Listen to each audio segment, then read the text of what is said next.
For our next chapter, we're going to be diving into managing and working with your folders.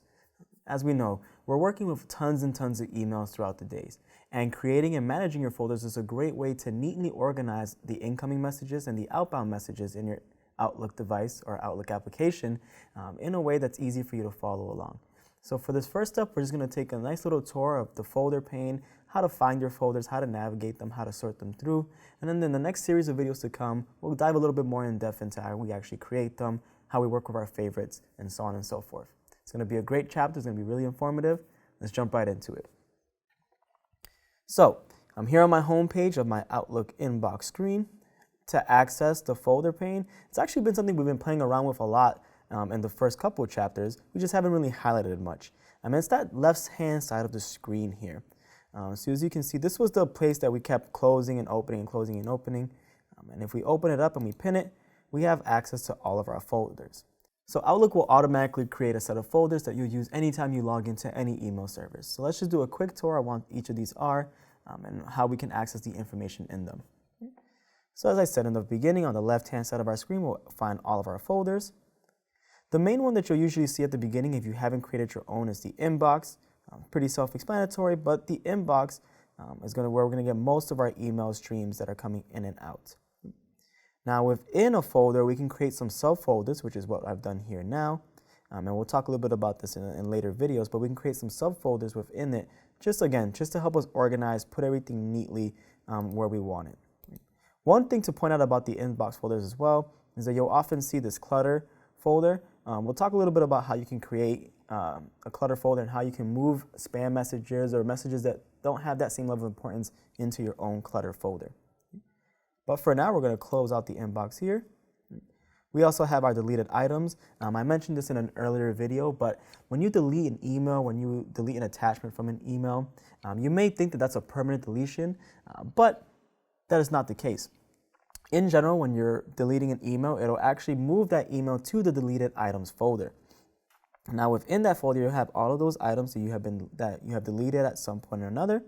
And the reason why Outlook does this is because we do run into situations sometimes where maybe we're just clicking on everything really, really fast to get rid of the spam, and we accidentally delete an email that was of great importance. Or maybe it was something that we thought was unimportant at the time, but we realized later that we need to come back and refer to it. Because of this, Outlook does have its own folder where it'll keep these for up to 30 days, just in case we need to come back to it for whatever reason and recover it, we can do so. Now, once we're in the deleted folder, if we need to recover it, that's no biggie. We can just right-click on it and we can bring it back over to our main inbox, or we can archive it, or we can go ahead and finalize the deletion. At this point, if we delete this again, now this is going to be permanently deleted. So if I do delete this email, which I won't do in this example, but if I do delete this email, it's going to be permanently gone. If we don't want to manually go ahead and delete all these items, again, we can just let it sit here, and after 30 days, Outlook will automatically clean this up for us.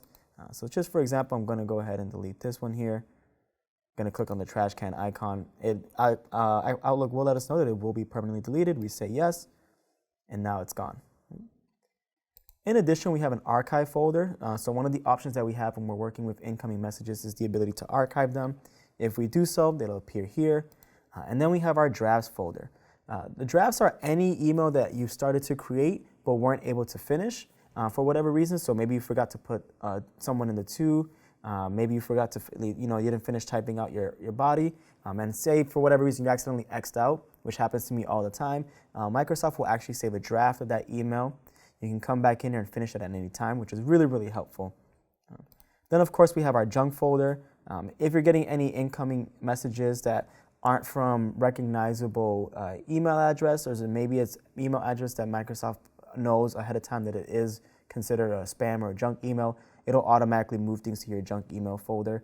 Again, it won't delete it because every once in a while you may encounter a situation where an email that's actually of great importance does actually end up in your junk email folder. So it's pretty helpful to check in here every once in a while just to make sure that there isn't anything you need there. And then if you see that you don't need any of it, you can always go ahead and delete it, or you can move it to another folder. We'll talk a little bit more about groups and searching folders in later videos, but again, just getting you used to the feel of the folder pane, how to access our folder, what they're there to do. You can always just stick to the pre-built ones. They're perfectly fine. But if you find that you're someone that needs a little extra level of organization, or maybe you're tackling emails from different departments and want to organize it that way, please feel free to go ahead and create your own folders. It's going to be a really, really helpful tool. To do that, to create a new folder, we're going to right click. And if I right click, for example, near the inbox, I can say new folder here. And as soon as I did that, I can go ahead and create a new folder there. I won't in this example just because this one already has enough, but all I'd have to do is say budget, hit enter, and that folder is now created. If I want to remove it, of course, at any time, I just right click it again, click delete the folder. We also have the option to move the folder. So let's say I don't want it to be part of my inbox. I actually want it to be part of the marketing folder. I can just click on it, hold it, and drag it down to marketing. Or I can always just right click, move, and choose where I want it to move that folder to as well. Okay? I can copy the folder, so maybe the budget is going to be part of both the marketing folder and also the budget folder. I can always copy and paste it. Or like I said, if I don't need it anymore, I can always delete it. Okay? And that will also appear in that deleted items section. Right? So again, it won't completely go away. In case we do need it at some point, we can always recover it later. Okay? But that was just a quick tour of the folder pane, how to work with folders, how to create new folders. In later videos, we'll get a bit more in depth on how to use these features to help benefit and create more ease of access for you as you're working within your Outlook desktop application.